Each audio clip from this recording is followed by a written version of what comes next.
High বন্ধুরা, আমার বাড়ির রান্না পুজোর কিছু মুহূর্ত তোমাদের সাথে শেয়ার করব বলে আজ চলে এলাম। আমরা প্রায় 20 রকমের ভোগ মা মনসাকে নিবেদন করি। তোমরাও দেখে নাও, আমাদের ভোগ নিবেদন করা হয়ে গেছে। বন্ধুরা, ভিডিওটা পুরোটাই দেখতে থাকো, কারণ দুটো রেসিপি আমি শেয়ার করেছি। এখানে সমস্ত সবজি পরিষ্কার করে গুছিয়ে নিয়েছি, মাছও পরিষ্কার করে ধুয়ে রেডি। আমরা 3 রকমের মাছ করে থাকি: রুই মাছ, ইলিশ মাছ ও চিংড়ি মাছ। আমার এখানে সমস্ত সবজি কেটে কলা পাতায় একে একে সাজিয়ে নিয়েছি।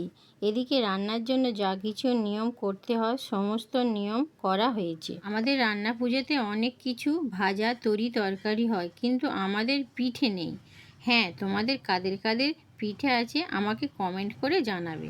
এদিকে আমার ভোগের হাঁড়ির ভাত হয়ে গিয়েছে। তাহলে চলো বন্ধুরা, প্রথম রেসিপিটা তোমাদের সাথে শেয়ার করি। কুমড়ো, পুঁই শাক, আলু ও কচুর ডাঁটা দিয়ে একটা তরকারি। প্রথমে কড়াইতে পরিমাণ মতন তেল দিয়ে এবার ফোড়নে দেব তেজপাতা, শুকনো লঙ্কা ও 5 ফোড়ন দিয়ে ভাজা ভাজা হয়ে এলে এই সমস্ত সবজি দিয়ে দেব। নাড়াচাড়া করে পরিমাণ মতন নুন দিয়ে চাপা দিয়ে দেব। সমস্ত সবজি থেকে যখন জল ছাড়বে তখন দেব মশলা। পরিমাণ মতন হলুদ, লঙ্কা, আদা ও সর্ষে পোস্ত বাটা দিয়ে চাপা দিয়ে দেব। নাড়তে থাকবো, কোনো জল দেব না। এদিকে সমস্ত সবজি ভালোভাবে সেদ্ধ হতে থাক। অন্য গ্যাসে কিছুটা মাছের মাথা ও চিংড়ি মাছ ভেজে আনবো। আমাদের অন্য একটা গ্যাস জ্বলছে, সেখানে সমস্ত রকমের ভাজা হচ্ছে, কিন্তু আমি এই ভাজার ভিডিও তুলতে পারিনি। এদিকে আমার রান্নাঘরে প্রচুর কাজ, আমার হাত খুব ব্যথা করছে, তাই বন্ধুদের একটু হাই করে দিলাম। যাই হোক, এখানে সমস্ত সবজি সেদ্ধ হয়ে গিয়েছে। এবার দেব ভাজা মাছের মাথা ও কিছুটা চিংড়ি মাছ দিয়ে ভালোভাবে নেড়ে চেড়ে নেব। এবার একটা ভাজা মশলা দেব। এই মশলার মধ্যে আছে ধনে, জিরে, রাঁধুনি, গোলমরিচ, গরম মশলা, শুকনো লঙ্কা ও তেজপাতা। এই সমস্ত মশলা ভেজে গুঁড়ো করে নেওয়া হয়েছে। সেই ভাজা মশলাটা দিয়ে ভালো করে নেড়ে চেড়ে নামিয়ে নেব। এবার যে পাত্রে রাখবো সেই পাত্রে কিছুটা ভাজা মশলা ছড়িয়ে দেব।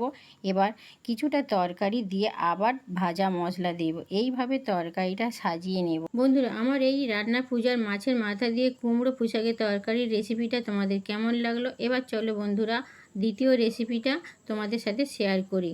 আমার দ্বিতীয় রেসিপিটা হলো ডাল চচ্চড়ি। তোমরা কিন্তু দেখতে থাকো আমি কিভাবে ডাল চচ্চড়িটা বানাবো। প্রথমে 700 খেসারির ডাল ও 700 মটর ডাল ভালো করে ধুয়ে পরিষ্কার করে একটা হাঁড়িতে জল দিয়ে অল্প সিদ্ধ করে নামিয়ে রেখেছিলাম।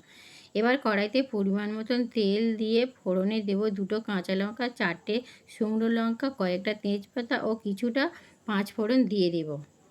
এবার ফোড়ন ভাজা ভাজা হয়ে এলে দিয়ে দেব পরিমাণ মতন হলুদ, লঙ্কা, আদা, সর্ষে ও পোস্ত বাটা দিয়ে নেড়েচেড়ে দিয়ে দেব সেদ্ধ ডাল। ভালোভাবে নেড়েচেড়ে এবার দেব পরিমাণ মতন নুন আর কিছুটা চিনি দিয়ে নাড়তে থাকবো। ডালে যখন জল শুকিয়ে আসবে তখন ডালের মধ্যে দিয়ে দেব কিছুটা ভাজা মশলা দিয়ে নেড়েচেড়ে শুকনো শুকনো করে নামিয়ে নেব। দেখো বন্ধুরা, ঠিক এরকম শুকনো হয়ে গেলেই তবে তোমরা নামাবে, না হলে ডাল চচ্চড়ি সঠিকভাবে বসবে না। এবার যে পাত্রে রাখবো তাতে ভাজা মশলা ছড়িয়ে দিয়ে দেব, ডাল দিয়ে আবার মশলা দেব। এইভাবে সাজিয়ে নেব। আমার এই ডাল চচ্চড়ির রেসিপিটা তোমাদের কেমন লাগলো আমাকে অবশ্যই জানাবে। আর তোমাদের বাড়িতে এই ডাল চচ্চড়ি হয় কি না সেটাও জানিও। শেষে চাটনি দেখিয়ে গ্যাস অফ করলাম। এখন বাজে রাত 3টে। আমাদের রান্না সবে শেষ হলো। সব গুছিয়ে সাজিয়ে রেখে মা মনসাকে নিবেদন করতে হয়। পরের দিন সকালে অর্থাৎ বিশ্বকর্মা পূজার দিন মা মনসাকে দুধ কলা দিয়ে পুজো দিয়ে এই ভোগ থালায় সাজিয়ে মাকে নিবেদন করে তবে আমরা গ্রহণ করি। তোমরাও জানিও আমাদের এই ঘরোয়া রান্না পুজো তোমাদের কেমন লাগলো।